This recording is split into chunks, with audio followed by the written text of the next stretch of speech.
Well, I just need. Hi. This is going to be really informal today, I guess. Did I steal your? Oh, you have this one up here, so you have 3 of these. We've got a bunch, Wow. Okay. so just find the best one. Well, that's the one that's working right now. Okay.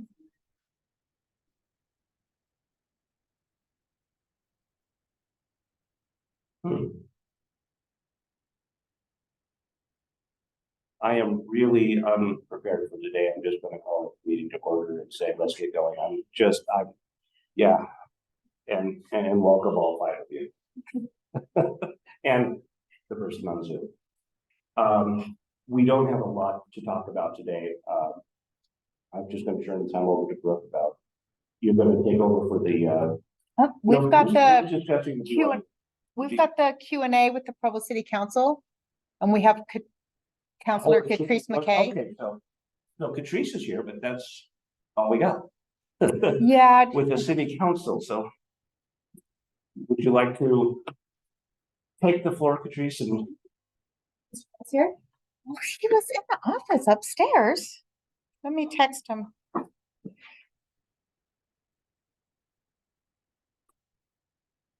You guys did all for yourself. well, this will be a really personal meeting. Yeah. We get to ask you lots of I'm not questions. like all back row. Oh, that's the not my city. Oh. I will say.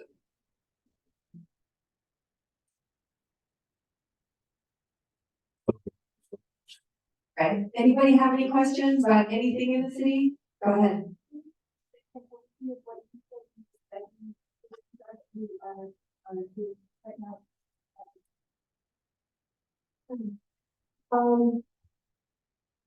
It's kind of off of the budget, right? So now we kind of get to think about other things.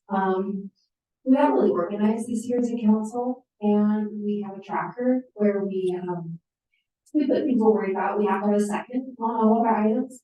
Those are kind of things that we're working through as a council. There's lots of housing things we've been looking at, but I just actually got back from a housing conference I went to Monday, Tuesday, Wednesday. And the bottom line is that in reality, there's a lot we can do as a council, right? We can't change market prices. We can't. I would love to be able to control investors and keep them out, or prioritize ownership, or prioritize Utah people getting out. So there's just so many things I'd like to be able to do. But the more you look into things and see state rules and what we're limited to by state law, there's honestly really little we can do. The biggest thing we can do is zoning stuff comes by us. We know how housing we deal with this a lot. When say they want to try and change our season with something or that is the biggest impact we can have. But when there's 7 of us, it's hard because you need a united front, right, to make a huge difference, to send a message to developers, hey, no, we want some of these units to be for sale. Or no, we're not gonna let single family homes go in our C zone to apartments. Or no, we care about, doing higher quality and get some amenities for our citizens. This isn't good enough. Those are hard things when you're not in full control, right? So that's my biggest frustration that I found. Because the thing that I wanted to make the most difference on, I find it's just hard. And I need more people like-minded that have those same goals, right? To get anything done. So that's been hard. I wish we could make more leeway that way. I wish we could fight. We have limited land. We have the west side still. That's as far as the city, we don't have that much. And now there's the infill going on, right? And the redevelopment. And I think that we're at a stage where Provo's so desirable and we're getting some economic, it's like rising up, right? Like, we have things going in more commercial and things that companies and citizens are excited to be having. And a lot of it's not really yet, it's coming, where you approved it, it's gonna be coming like big, startup stuff down on the northeast side. And, you know, we had the more commercial space going downtown, the convention center, all those things, which is really helpful. So I think we're at a point where we can ask for better development. We can ask for higher standards. We can, our biggest issue is people buying and there's not stock to buy, right, as a starter. And the only way to fix that is smaller square footage, right, because of the houses. Only we keep getting all apartments and no condos, which is really what we need for people to be able to start buying something, creating their own wealth, you know, making those steps to get to the next home or whatever. And I would love to be able to push that somehow, to get that message to developers that we want smaller square footage for sale, not for investors to buy up, not for people to hold on to rent forever, but for people to buy. So that just went across a whole skew of questions I have. Yeah. Number one, has the council or has there been any laws considered regarding regulating Airbnbs? Okay, so Airbnbs are things that we're starting to talk to. That's up coming up our council. So that's been a list that we've all been interested in. On our little list, yes, I have been interested in that. So we're a really desirable place for Airbnbs, right? Absolutely. Like I was just at this housing Every conference. football. Every football game, every education week, every wedding, every family reunion, every mission reunion, every like it's just like there's no end, right? I think you could do every week of the year in Provo or something. But so I was talking to Moab. So Moab just did a full moratorium on every Airbnb in their city. They're not gonna do another legal one, and whenever they're sold, they cannot be Airbnb again. They just devastated their city. So they're gonna allow that. Period. I was speaking to Salt Lake, and Salt Lake, let ADUs go everywhere, and they're inundated now with Airbnbs. All these ADUs become Airbnbs, it's a disaster. And they just had to hire two new housing enforcement people just for these Airbnbs. That was my next question with the ADUs. With everything being a blanket ADU now for all zoning, It's not, that was the state thing. Yeah, but not for me. Okay, but I don't know, yeah, I don't know how, I hear that. So question, how are we going to manage all of that and with everything else, the Airbnbs, the affordable housing? yeah, so the Airbnb thing, we'll have a discussion, we'll work meeting, we'll figure out what each councilor cares about. And one thing I'm very interested in doing, it was done in California, I think Santa Monica. But what they did is they enacted a law that VRBO and those Airbnb companies could not run a credit card without a business license for Airbnb. It completely cut down on their illegal labor. They just stopped because they rely so much on those third-party companies to run their ads and run their, their inventory for them. So it made a huge dent in it, and I'd love to get some of that next year. So, that's one idea I have, but I definitely think our priority needs to be for citizens of Provo that want to live here and be part of our community, as opposed to visitors who want to live in the house for a week. And okay, so then where do we go? The next step is corporate purchasing of homes. Where are we at with that? How do we prevent it? How do we deal with it? How do we get around it? That jacks the price up. Oh, so much. So that's something I looked at that you looked at by state law. Like I would love to say anyone else, I'd love to say just California, Washington, and Oregon have to pay 20% more than I don't know, there's tons of things I'd love to do. Like we're really limited. We can't say when investors just can't find something. And put I can't remember legal phrases, but there's legal phrases that you can't limit like commercial transactions like that. You can't be prejudiced against. But I don't know. Something I'm racking my head off. We can't seem to get any motion on it. So then I guess as a segue then, if I may, where are we as a city with regards to adopting or embracing the 2050 agenda? We're on the 15-minute city agenda. Where are we as the #1 city in the nation and all eyes are on Provo where do we stand with regards to these ideas that all cities are going to be smart cities or 15-minute cities? I haven't heard that in one meeting ever. No.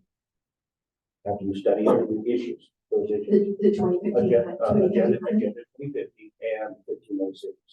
Well, yes, I will. Well, you've seen what's happened in London with, I've not studied them. oh, okay, so they've got zones where they completely eliminated all cars. Not even electrical, not even EVs. And then they've got another zone where you pay to cross that zone to park your car or in a gas vehicle. And then they've got another zone where they create these zones in London that's completely eliminate all vehicles. And They they're haven't pushing seen any 15 input of minutes. risk for us. Okay. That's the something I whole- would certainly not be okay Well, the with. whole US is looking at trouble because we are the number one city in the United States. You know, we've got good management that's making us very busy. So I was just curious where. Yeah, I haven't, like, talking to our different departments there, I've never heard anything like that or any fire to go that.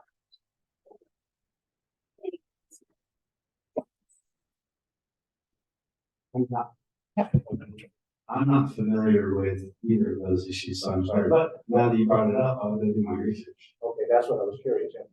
I've never received them. Now, as far as the So you concept, know what I'm talking I think as far as concept overall of trying to get more energy efficient in our city buildings and trying to, do things that are smart as far as air quality and water, conservation and things like that. We're doing some little things here and there to kind of move in that direction.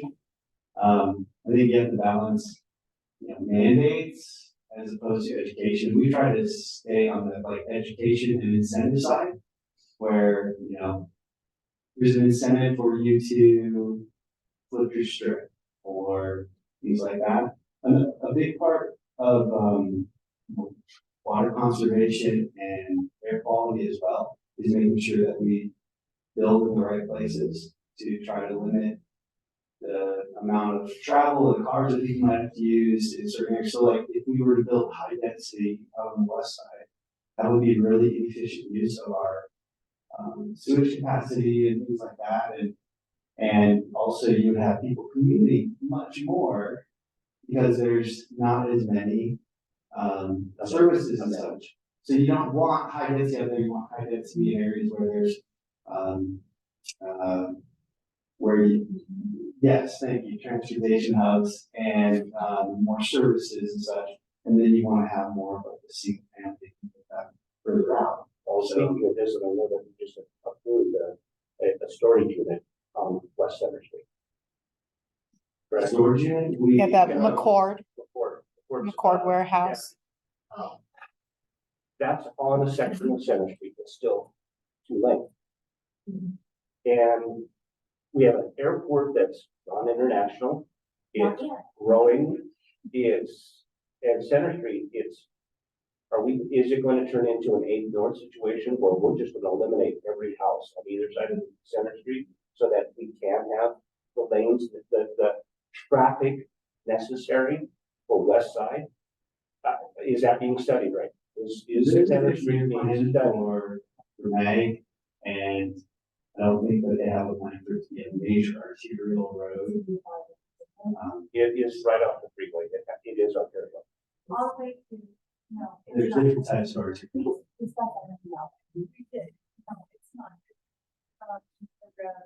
What's the 5-lane one that you said is right by the freeway, and that is the state, that's the state portion.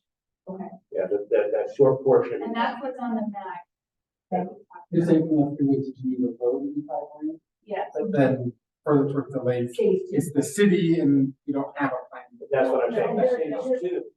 And that has the potential of being higher. The plan is that the traffic should be primarily on the cities. We have a few more questions too. I saw a few people raise it. So how are we monitoring this? It's just pretty much, you guys are answering Okay. questions. So So I guess kind of changing. My question is, I should know this, but I don't. What was the outcome of the trailer amended ordinance change. What did you guys vote on that, and what was the reason behind that? And also I'm curious what your thoughts were on the Finch Family Farm zoning change, the issue presented to you, and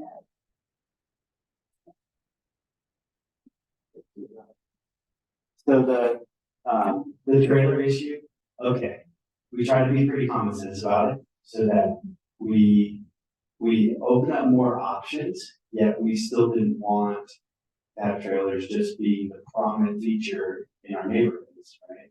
And so safety was a priority. It's actually really complicated to explain. So we would literally have to pull out some diagrams and show you like, this is allowed, this isn't allowed. Right. But the basic just was, it's not supposed to be in the front yard. It can be the front yard, but it has to be so far from the side. What was it? Oh man, And then not living in trailers, we had an issue with people living in trailers and dumping waste and stuff, and can we? this was this was my neighborhood. Oh, this was why I So- actually. okay. So we try to be common sense and allow for a little more flexibility, and at the same time, still prioritize safety and some aesthetic features as well.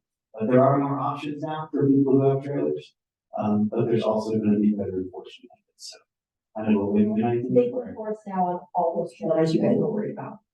We did keep the language that our enforcement officers came to us with, that your issues prompted, because it was a genuine issue where the enforcement wasn't, it was weird, like this would work, this wouldn't, we're consistent, and they could enforce on this one person living in a dumping it, but not this one.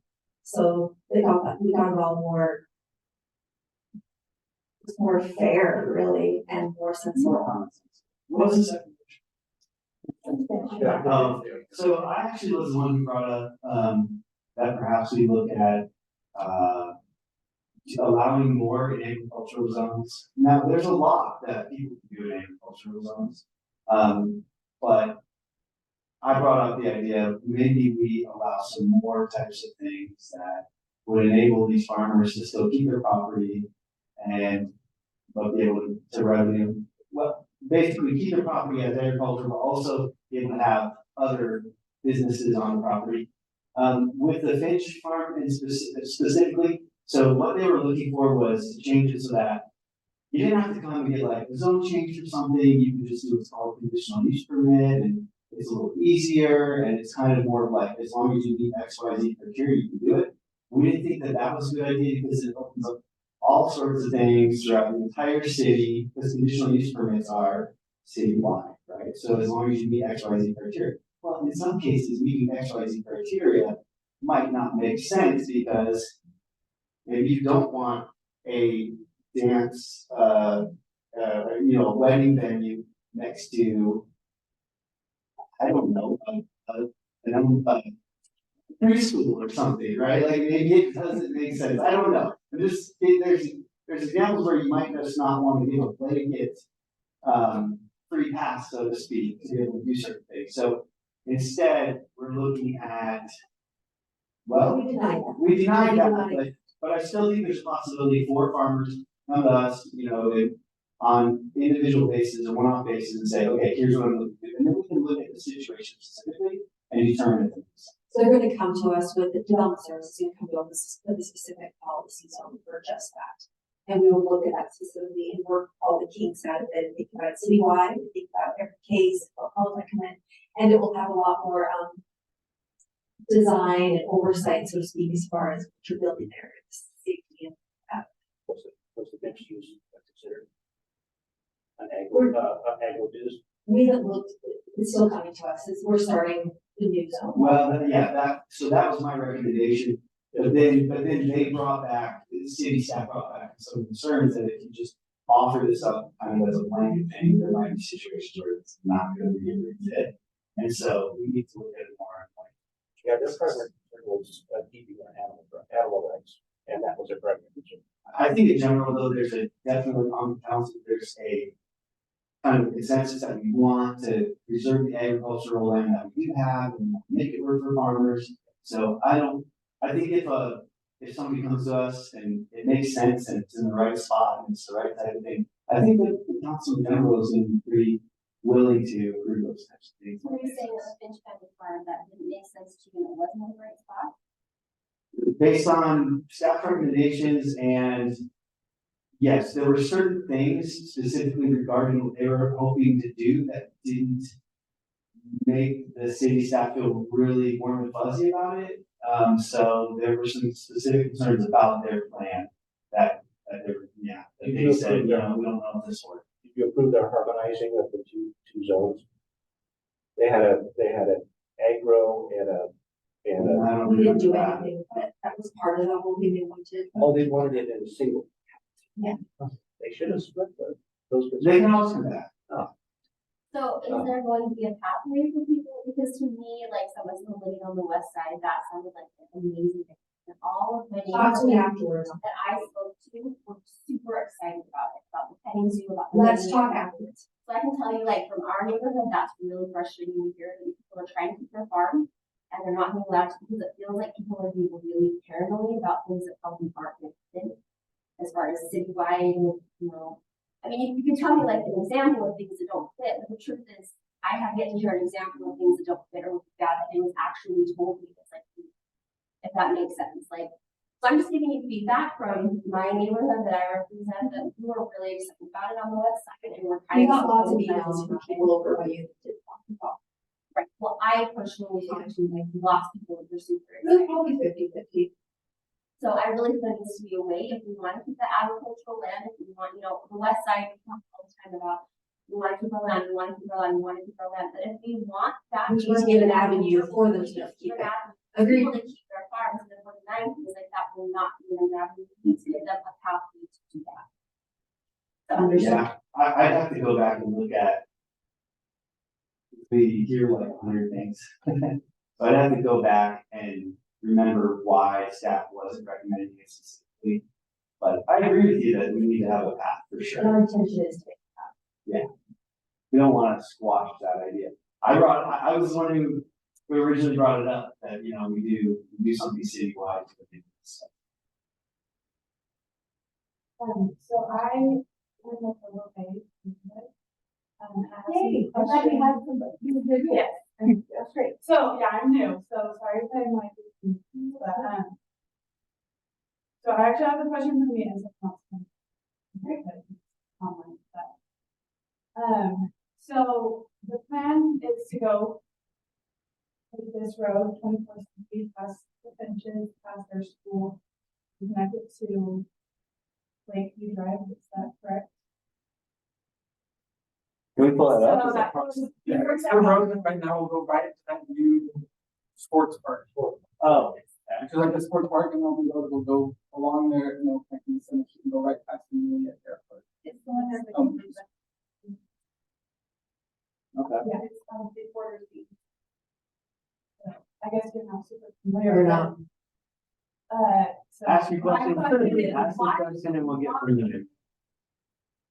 Going past this park, I don't understand why it needs to connect to our neighborhood. And I know a lot of people in our neighborhood feel concerned about that, as well as, I believe the plan is also to go from 6 south up to connect up to the airport. This is also directly through our neighborhood and to elementary school. And so the people in our neighborhood, we feel like we're increasing, traffic in our little neighborhood, past our school, past our church, where our children walk to and from school on their own. So to provide better access for people to get from the airport or from the sports park, it just feels like the priority is being put on the people who are coming to the sports park and not the people who live in the neighborhood. And So where, can you point out, I'm not familiar Okay, with that neighborhood. When I go to the house. Or even the traffic. No, that's not right. So right up here, there's this cul-de-sac. Yep. So this street right here, the school is here, there's a church here. And see, it jogs here, And then this is, About 600 south, No. right? Same. yeah, so this is 600 south. And so this is going to connect to Lakeview. And this is going to come and connect to Lakeview. And it feels like, so, and then, is this Geneva? Yes. So Geneva is also going to be connected to Lakeview. So if we already have Geneva connecting to Lakeview, What's the connection you don't want? I do not want this. And ideally, I don't want this either. Because this road leads to nothing. I mean, it leads past, It goes under the freeway. it goes so under the it's- freeway, so you get to over on the end of the freeway, right? That's why you. That's a west side. You can also just go this way. Yeah, but that's like 1800 south, 6 south. That's why 6 south is gonna always be, it doesn't matter which you do. 6 south is gonna always be one of the collective roads. it goes under And the it's going to freeway. get bigger as the. If it goes onto the freeway. It goes under the freeway. So there's a few ways to get across without. It becomes a safety issue with ambulances. It's considered west side west. Okay, so I'm saying, fine, but here, this doesn't make any Now sense. that's when you connect. Because this already connects. I mean, it's going to Right. connect, but this is already a main road, right? So not a huge change. But this just jogs through our neighborhood. Well, I can say we're obviously not aware yet because. So a lot of times what happens on the council is we don't get a lot of information on certain things until it's like ready to come before the council and, you know, we need a zone change or variance, funding or whatever. But appreciate you bringing it up because now we can get more familiar with it. And It's just like sort of kind of made of like, has it come in there? Has anyone seen like? No, I can tell you, This comes past. Travis and We'll do a field trip. Travis and I sat through meetings today over street. We did a field trip over and changes were made accordingly. You can advocate for things, it depends on the traffic studies and what makes sense, right? So there are things that you can advocate for, and this is the place to do it. To have, let Rachel know when you hear that's coming closer, you know, it's supposed to, that can be years. So it's more when that's coming close, you worry about the 600, no, that's never gonna happen, that has to. But the other ones, that's something you can have brought to the neighborhood meeting and then engineering comes and it can be discussed and traffic studies done and does it make sense or does it not make sense? What is that? What's the upside? What's the downside?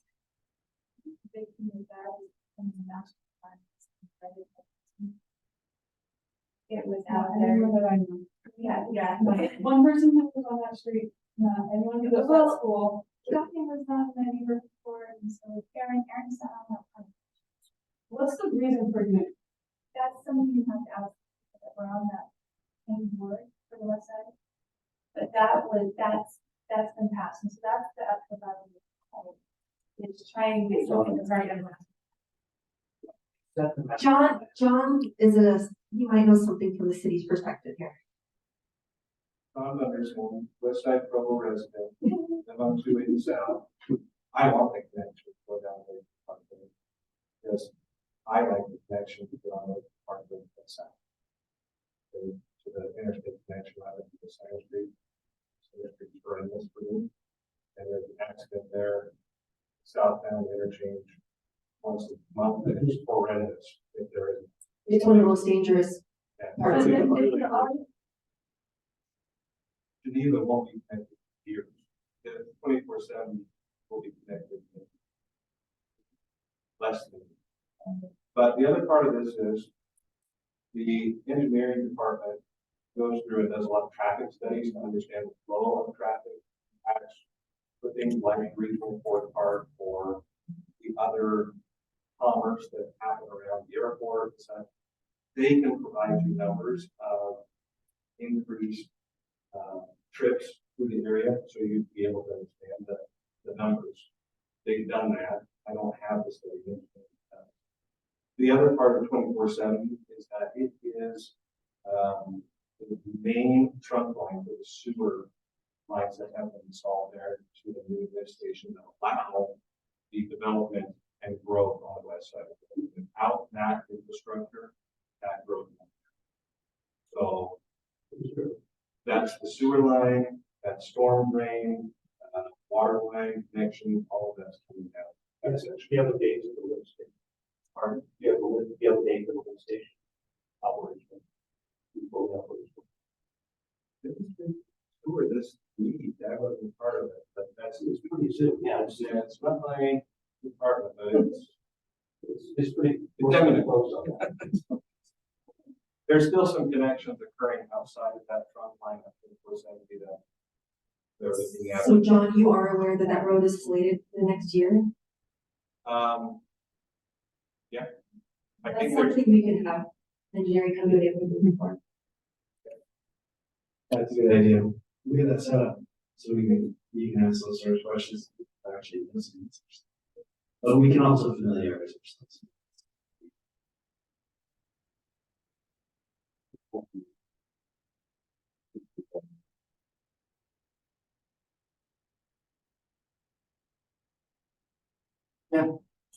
So I live right next to Sunset View Elementary School, and my son just started kindergarten, and there's no way for him to walk on a sidewalk from my house to his school. I live on the same road that the junior high, the new junior high is going to go down. And it's a little frustrating to see no sidewalks and then see what are maybe not perfect sidewalks, but at least there are sidewalks being torn out to put in new sidewalks. So I'm just wondering, what can we do to prioritize those places that are, like 1600 West, even just the south side of 600 South, like how can we prioritize those places where kids are walking, biking, so that they can be safe? Just so you know, you're not alone. I know my kids walk without a sidewalk. Edgemont does, Tippy does. So there are multiple schools, and it's all over. We did a study, we did a whole work session just on missing sidewalks. And what was the price tag on replacing all of our missing sidewalks? Was it 100 million? Say 100 million, but I don't remember. John? is that property developed already? No, so the wait for it to be developed. So that's how the city works. So there's old stuff, like where I live, it's old farms and stuff where they were required to do septic. That's why there isn't one. So until it's sold and redeveloped, they're not required to put one in. As soon as it's sold and redeveloped, they are required to put one. They're required to put the nice big 6 foot wide ones on skinny sidewalks, but they're required to do bigger ones. So we have like areas of skinny sidewalk, make them big, so we have something. But so that is our problem. It's a money thing. We have a special tax in Provo, what's it called? For the sidewalks. We have a tax that we get. We're all taxed on it, and it gives us 500,000 a year for sidewalks. And we're always getting further behind. It's not enough. So it's a matter if we have needs on. We can look at different taxes. We can do development areas, like we could do where you live. There's an RDA purpose where we could do a pro zone or like some sort of development zone where it's found out how much you need to do sidewalks we need, and then you're all taxed accordingly over a certain period of time. And then those sidewalks are.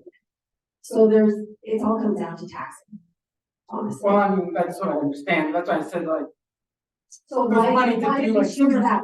right? So how are we prioritizing those, and why are places like Center Street being prioritized over safe routes to school? That does happen. And that's a decision, John. There's something like Center Street is also UDOT versus city. So the UDOT's a different funding for their. Running. Are you talking about so much? Yeah. Oh, downhill. Yeah, we're talking right here. It was $250,000, all those improvements.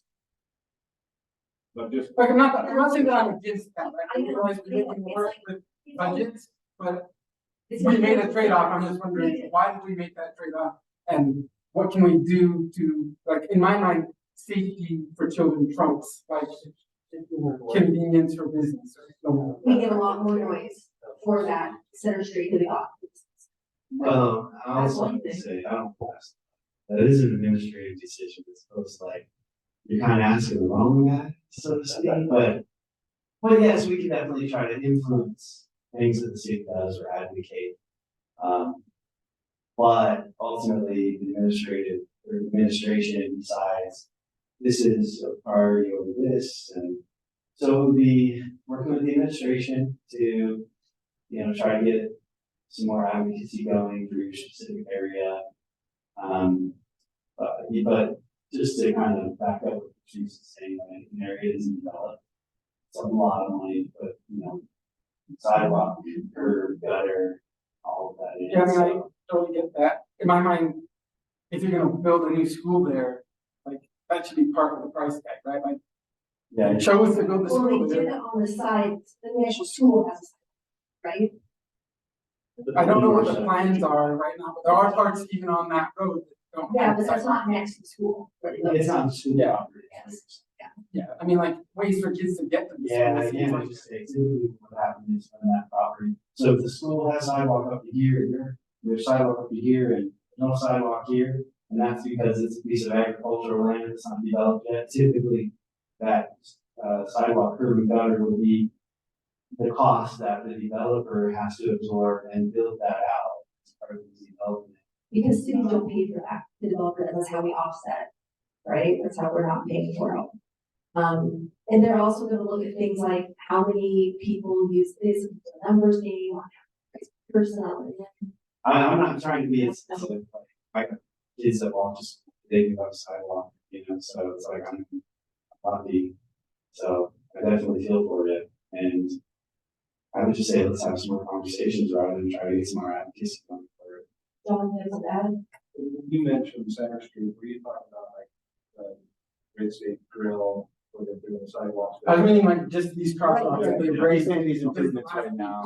I've noticed that West Center Street from the interchange west of Geneva, That also has no sidewalk. they've repaved, they have been tearing out some existing lots, improving that. That's all UDOT. Yeah. That's happening in West Provo, but it's all UDOT. That's been. But I just feel for you. We have one more question. I have a question about. Well, let's finish the question. Yeah, go ahead. So I'm just curious about like, if you might have more information about this too, like, as far as what is that little road? That, 1600 west, the one that's like right there on the corner. the one that's not, the sunset goes on, but that little Yeah, road. that's 16. Yeah. It's like a alleyway. Yeah, It's barely wide enough for. So is there any ways, because that is so unsafe? Is it the street or is it a? It's a street. Are you saying right There's down the no- center? there's no shoulder. So you know where Sunset View is? Yeah. There's that other road that's like, it's the corner of, and if you keep heading south from 600 south, it's like a teeny tiny alley. It's 1600 south. I can show you some pictures after. I know, I've got city plans, okay, I work with the city. Yeah, and then now that. Maybe it's a city. Building there, and like, there's a lot more So traffic. there is a way, if the city or the school district does have some sort of an answer to kids being. Not the school district, the city, there is a plan for 1600. They do have plans. They don't want.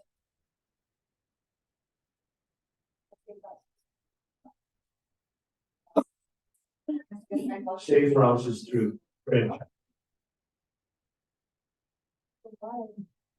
Right away that they have to buy. And when they put in the sidewalk on the southern part for their. Yeah, yeah. Some people were going to allow them to buy it. And it's a problem and it's really expensive. So we have a plan, there's no money for it. There's no money source, there's no money. So kids should just like keep going and then. Like, go for Halloween. to the news. Yes. 1400 true phosphorus. No, it's not. It's not. But even then, you come on and there's no sidewalk on the south side of 600 west, and you can't get, you're stuck That's there. the problem. that you And on guys the are other making side of the kids go all the school- way down. On the side. On the other side of the school. And you can go to one of your crosswalks. The east side of 1100 has sidewalks and the west side sometimes has some. Okay, so just so that you understand, so where these guys are coming from, they say they have a budget of $500,000 for sidewalks. See that the improvements on 1600 west are estimated over $7 million. Okay, and that's not for sidewalk, it's just to remove power poles. 1600 West has been the main existence of the city. I don't expect any city council ever to solve this issue yet. However, they do have a plan, the city does have a plan. We have the maps, we have the projects, and we have a ceremony. Just what it was. If you guys have another question or, She's next after you. well, I was, Okay, yellow. we need to wrap, you just need to wrap up. You had a question? I'm just being Mr. Great. Where do you live at? Okay. Yeah, oh, Lake District. So I was wondering if there's a plan for water. I know this year we have a lot of water. My sister's in Arizona, they have aquifers under the roads to try to help. So, you know, they run out without that.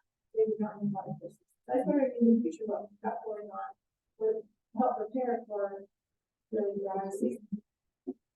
Okay, so we get about 95% of our water from the aquifer. Okay, that's where our water, because our water does not come from the reservoir, Deer Creek, that kind of stuff.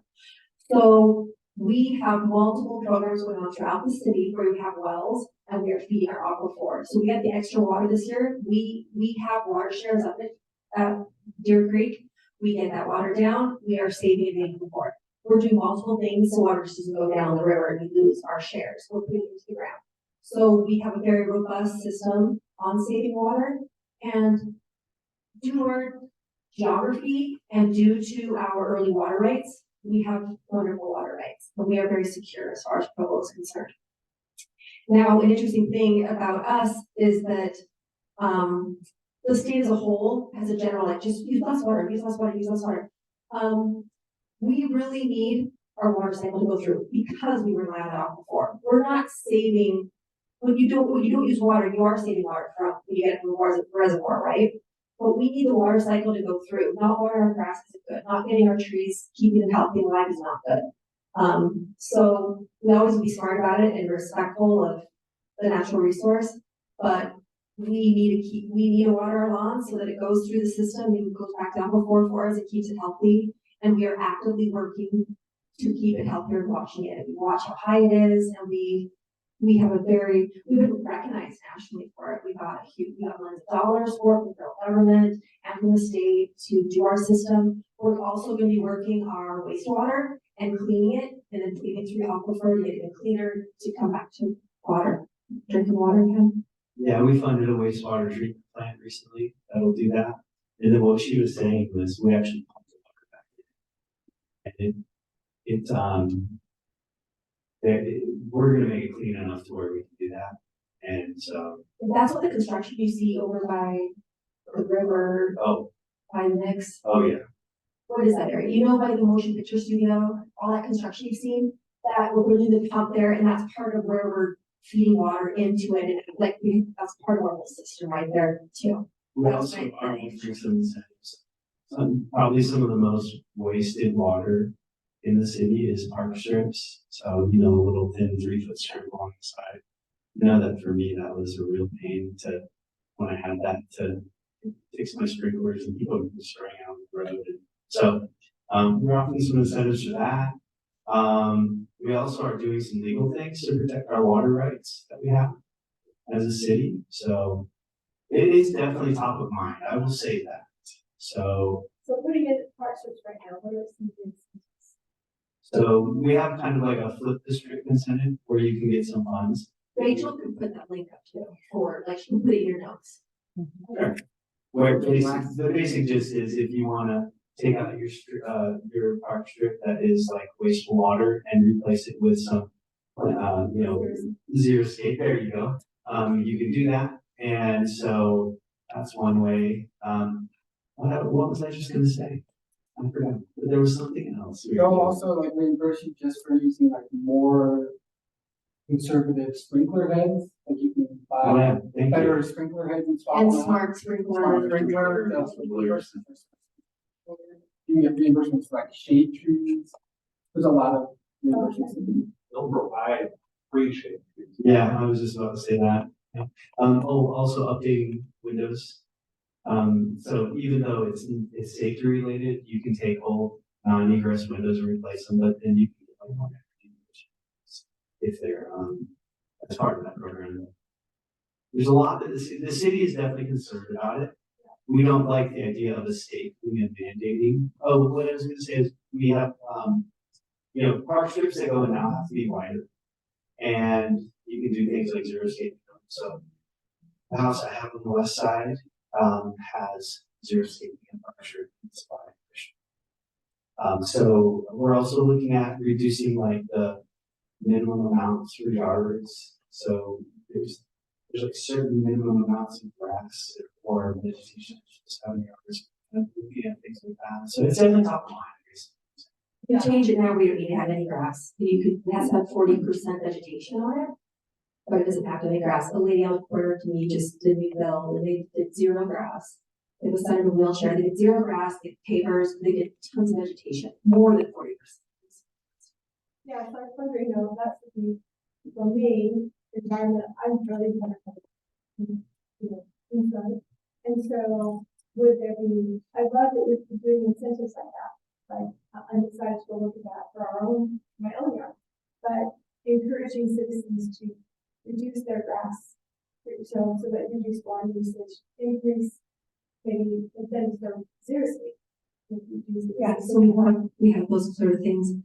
But it's also for keep in mind that it's good to water stuff, like us, putting that paper down that is really bad for the environment and water underneath. Like, there's a full cycle that we spend a lot of time with the public works director, spending hours discussing this with us.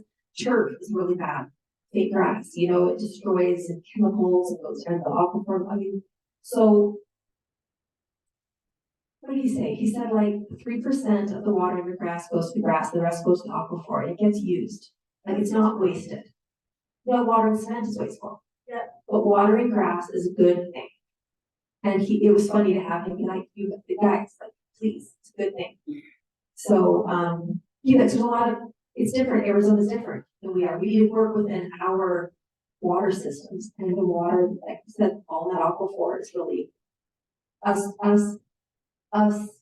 like, what do you call it? Like, us keeping water from the aquifer is a bad thing. It would, just we lose it and not fill it.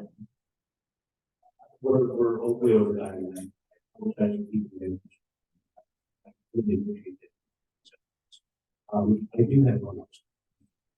I really appreciate you guys told us if you can, what is your vision for it? Just in a very small.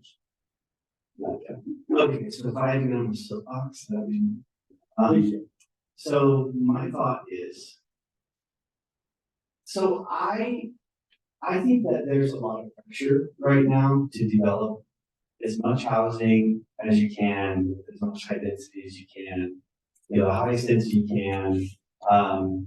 And there's also some pressure to like be like Warren. How come Lehigh's so cool now? Lehigh's man, this awesome place called Utah City. Been here, my bad. I don't know, it's all in block, okay?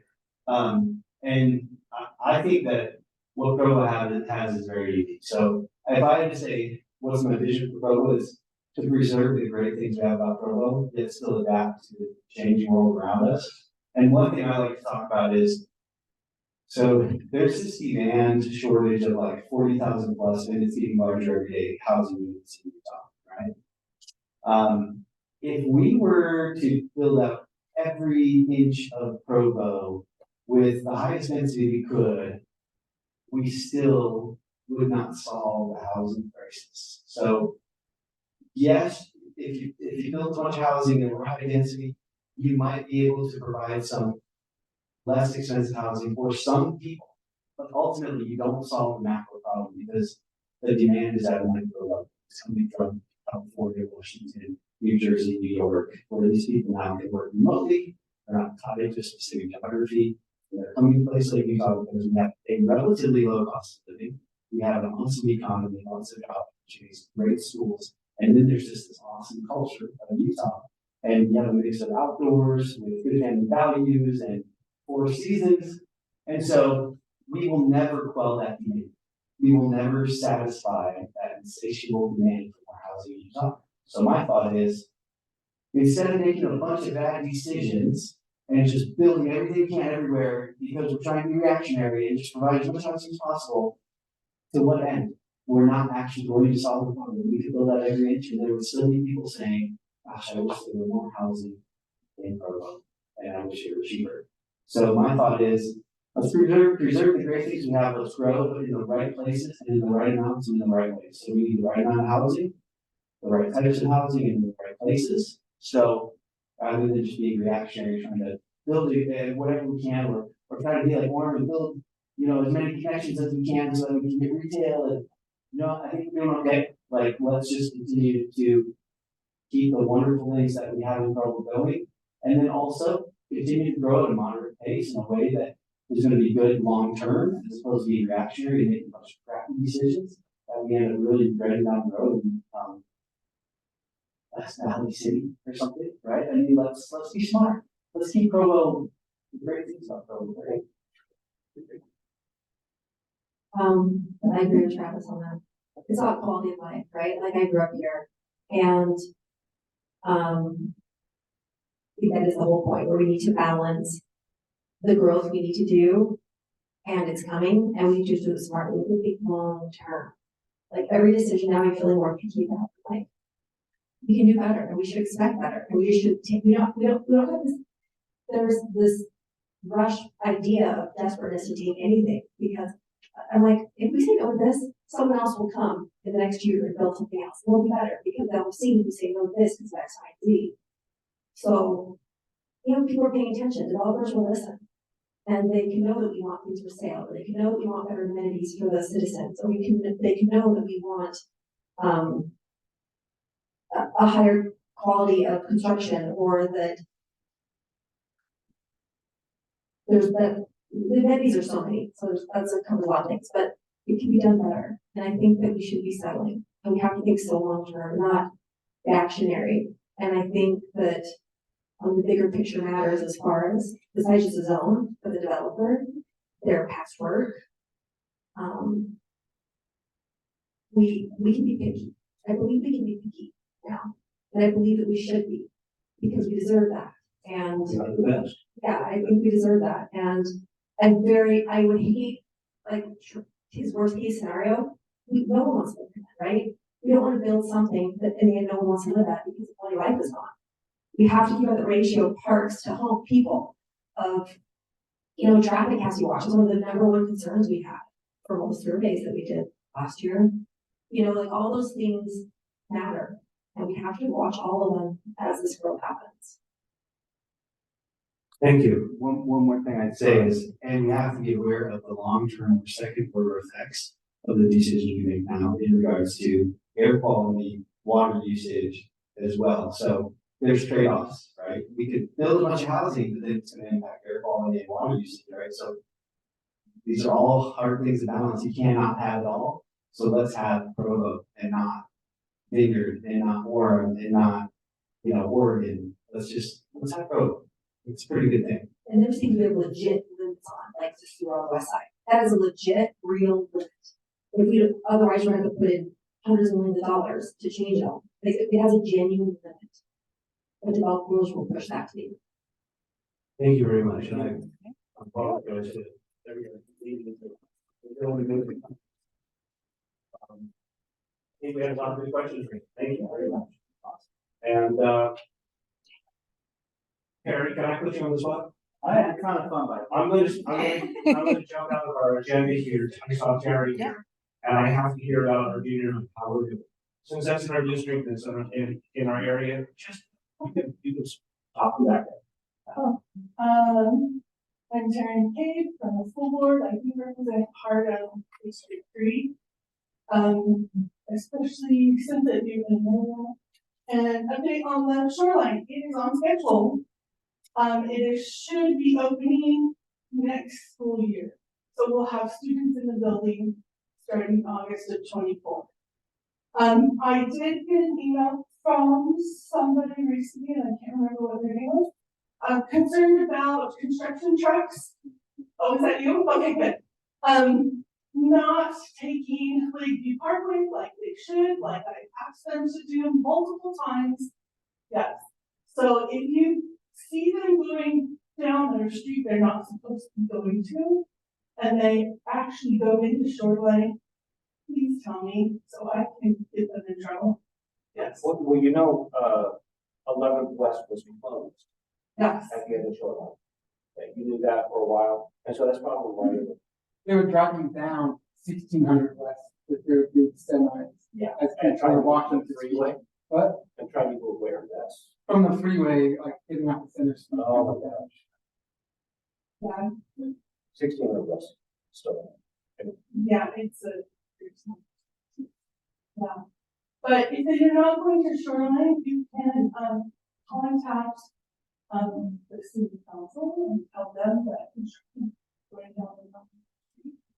Because I know I followed one of them and they go straight to the, so, up to them. Terry, could we put a bug in here just as a, and I don't know where Rachel stands on this, but I know this is a good place to meet. I understand that, but we were used to meet in the schools. Yeah.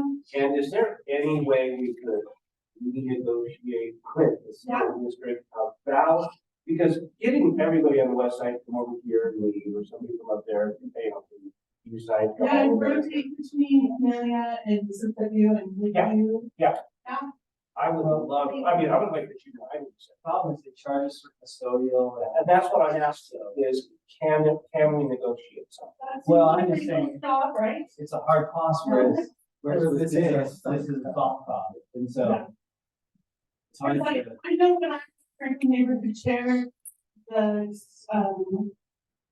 Karen, Karen. now Rachel, Mhm. was the one who negotiated those meetings. And those hard costs are built in or have. Well, what I'm saying is the school board They used to be was free. having to cover those costs, and they said, forget it, we're gonna pass those on. And it's like, well, okay, then never mind, we have a space we can meet that's free. And that's what I was wondering.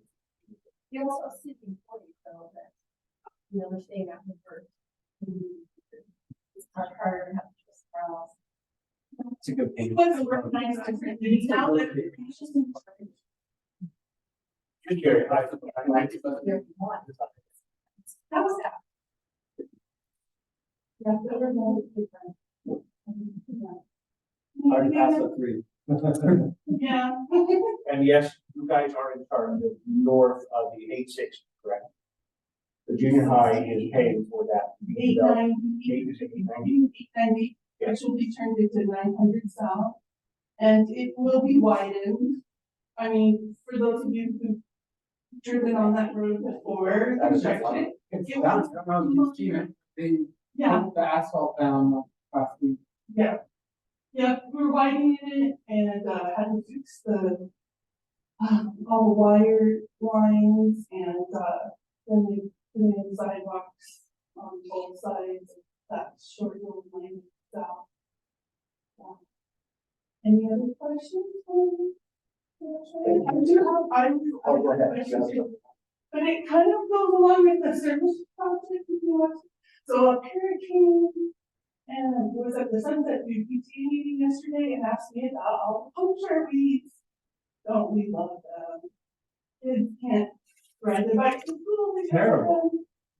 And I don't know if, I need to tell parents to tell rat your neighbors out at 311. That's what City properties and it's city needs to take care of it, right? So you can send it to the council. Okay. Or you can call through one and send it. But we are a city that does enforcement. We don't have the money to be explained. Have that look at it. And it's so expensive. A couple years ago, we had 2 more enforcement people because it's such an issue. And so we're much better now on top of it and we'll get called on. But we don't have the resource and man hours to be proactive, so we're reactive to every. One of them was I'm Lakeshore sure Drove. it's just like along the way. Well, but Can bikes are getting- Go ahead. Go ahead. Thank you. Yeah, Thank you.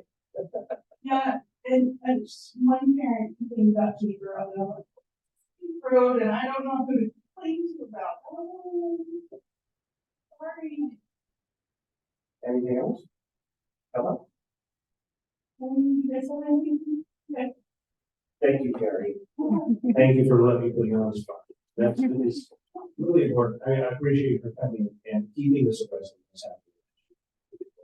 I heard of one city doing a bounty on go-heads. Oh. So they did by the town.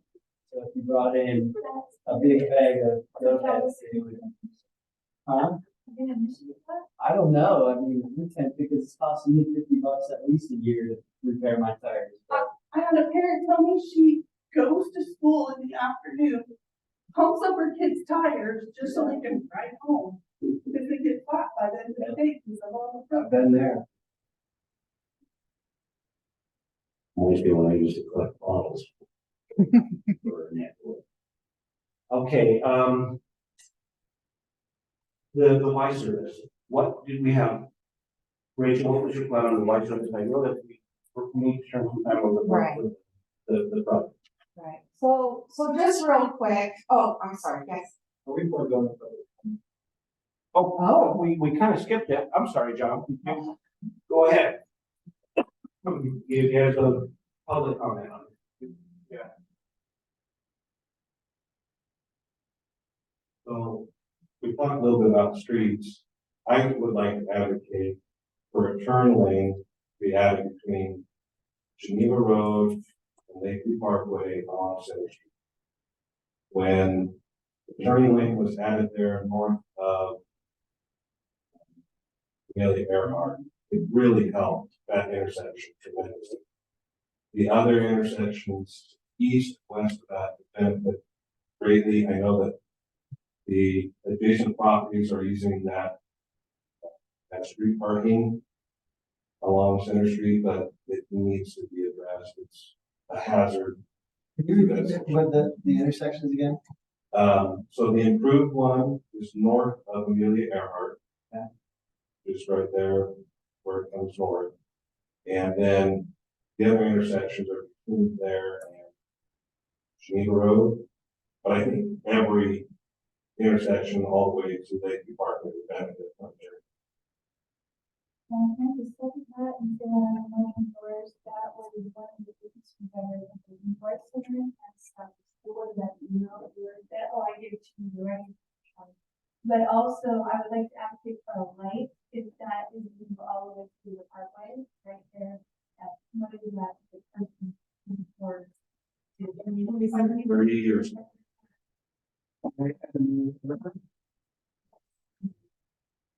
The Vern, you just said that right now, as far as schools, the school actually across the road there, and if it warranted it, it could have it 40, there it was about 5,000 trips per day. So they do have like school crossing lights that they turn on with the crossing guard at intersection. The turning lane has helped a lot, just adding that there. But what happens is when you're westbound on Center Street and you need to make a left-hand turn, you block the lane. So people try to squeeze between you and parked vehicles to get around you. It's really crazy. I think. And the people who drive you on the side of the road, and they're trying to go around them, that was the other thing. And I would even say the intersections between 1600 West and Geneva Road, so a little bit further east, would also benefit from the turn lane, where we have the Smith's property that was going to be developed. We have a lane on the north side of the road with westbound traffic that says no parking, but it's a full width lane through there. So what happens is when somebody's trying to turn left, all the traffic behind them, veer around them, and I don't know what it's supposed to be because it's all white line down the roads. So I would really appreciate that. Left-hand turn lane. I think we've got to go both directions. But we lost Rob there, so. You know, Roger, that was working in the city. And he's one of them. He's the guy that came up with the 16 plus plan, so. We'll take this up with him. Yeah, but. Thinking that I have lanes, I know a lot of people from our neighborhood want to ride their bikes from our neighborhood over to the bike trail on. I guess, Lakeview, no longer, right? The river trail, wherever it is. Yeah. Yeah. So you're riding your bike like in the dirt or whatever.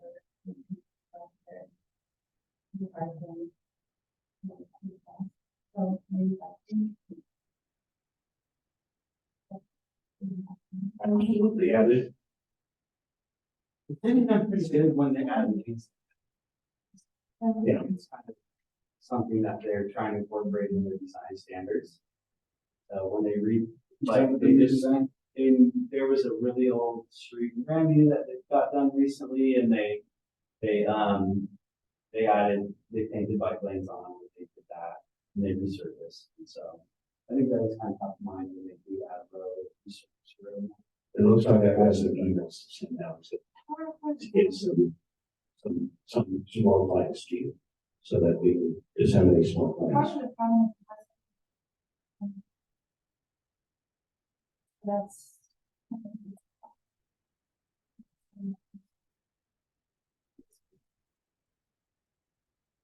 Okay.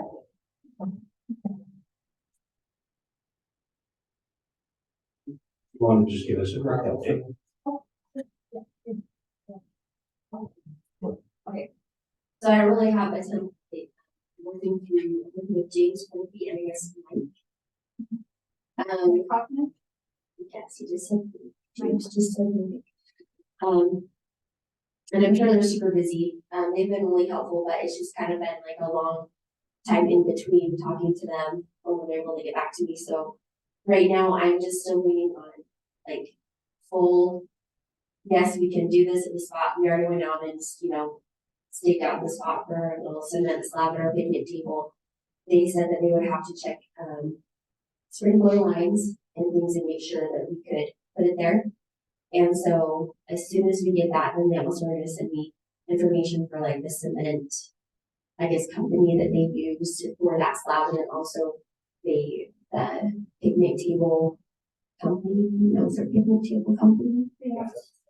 Okay, that they've used. And so once they send me that information, then I can go ahead and get bids and kind of make sure that we're good price wise, and then go ahead with getting our hours. And Is there any engineering side that we can get the city to design that into the? they didn't act like that was the case. It seems pretty straightforward, but There's a standard for picnic tables, so it's not. It's just gotta be clear. yeah. So I think we're just waiting to make sure that is the case. They said that they were gonna turn on the sprinklers, and the sprinklers were the main kind of potential problem. So they were just gonna turn on the sprinklers and make sure that we weren't gonna be slabbing over any sprinkler areas. And as long as that's the case, we should be good to go.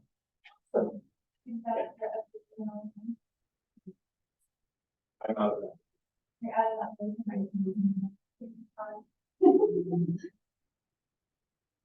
Everything's. Rachel? Okay, you wait. Okay. Well, speaking of matching grants, to get your matching grant, you have to do your service hours. And a good way to get your service hours in is to combine with BYU's YServe Community Cleanup Group. So what it is, it's a group of BYU students. Their goal is to clean up the community. There's a new guy in charge. He is looking for ideas. He doesn't know what needs to be cleaned up in Provo.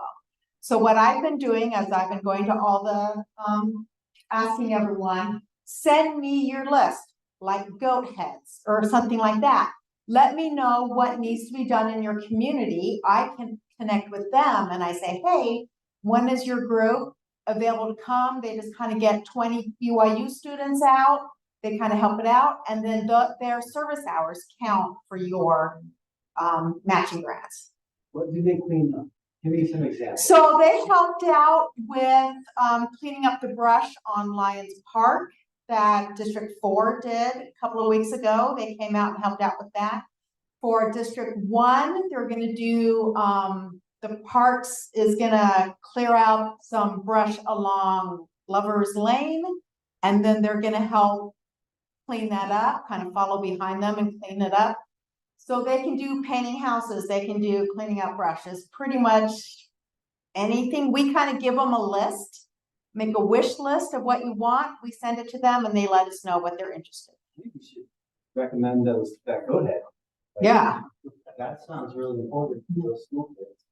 The other thing that brought to my attention was Cottonwood Park is owned by the county, even though it's between the river and the south.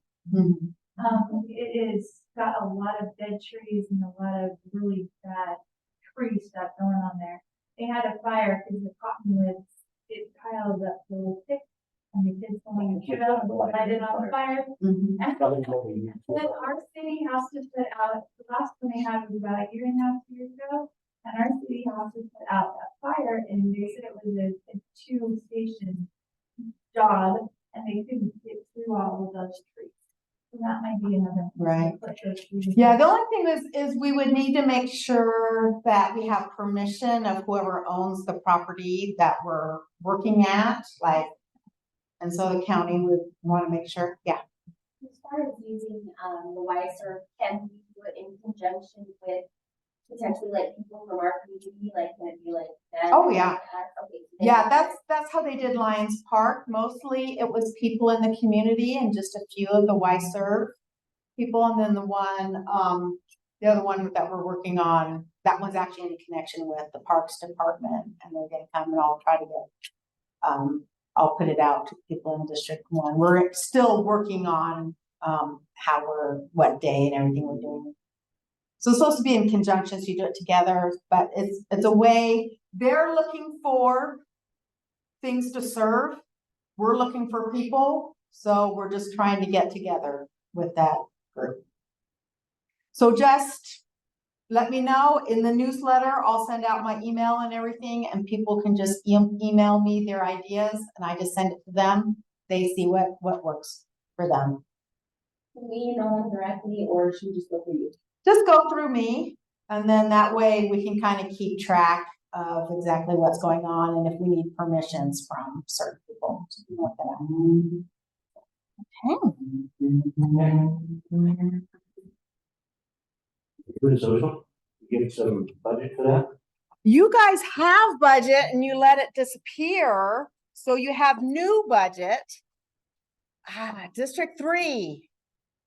You lost out on $6,000 because there was no matching grant and you didn't use your social budget. So that disappeared, but you get a new one that started July 1st. And so if you want to do some of the other districts, they're doing socials, they're doing parties. So if you want to do something like that, you can. I think we need to have a social and get out the neighborhood type of thing, just so people know this structure exists. I think that would be. Good idea. Right. Yeah. Yeah, we need to get District 3. And you get the emails, so you get everything, and people advocate that. Yeah, we'll have a booth out there. We've done about 3 or 4 parties so far. Okay. And have a district.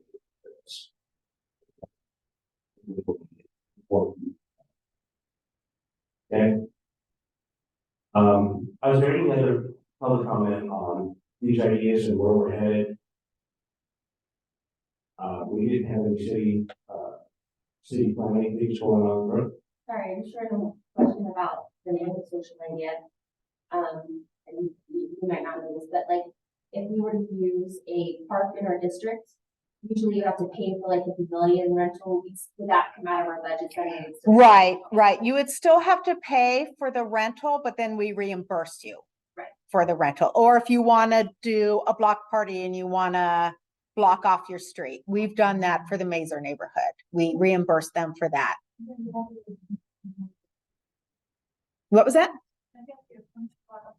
Yes, and we reimburse them for the cost of the permit. Yeah, it was just a resident just called 311, asked to block it off, and then they sent us the receipt and we just reimbursed them for it. Firehouse. And So are you saying it, there's a $6,000? So there's $5,000, which is your matching grant. And then there's a $1,000, which can be used for socials. It could be used for meetings. Some districts have refreshments at their meetings. Some districts have purchased more signs to put out with that $1,000. Some of them are having parties. District 1 is having a party next week that they're having. They've done other things. They've done bike rides, and then we pay for the refreshments and stuff like that. It's just whatever you want to do. If it's either something that facilitates a meeting or facilitates social, getting your community together, you just bring me your receipts and we get you reimbursed for that, up to $1,000. So we could do, like 6 different neighborhood parties. Yeah, I mean, if you just want to do like $100 per neighborhood, depending on how many neighbors you have. Most people have done one, like they just hold it in a central location. They invite everyone and see who comes, and there's so much area. yeah. Yeah, especially Lakeview. I can show you one of the questions. That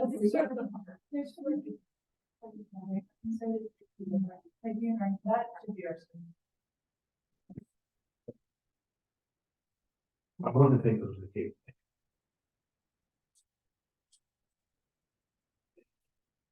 It was fun. Sharing your vision with us and the information is following the website.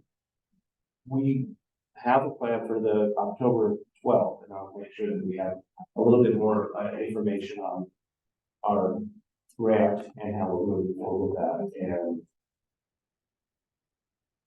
any other issues that come up between now. Okay. And just an announcement, the October 12th meeting will actually be held in the council chambers because the police department will be using this room. So you can pretend like you're on the city council. Yeah. Never wanted to do that.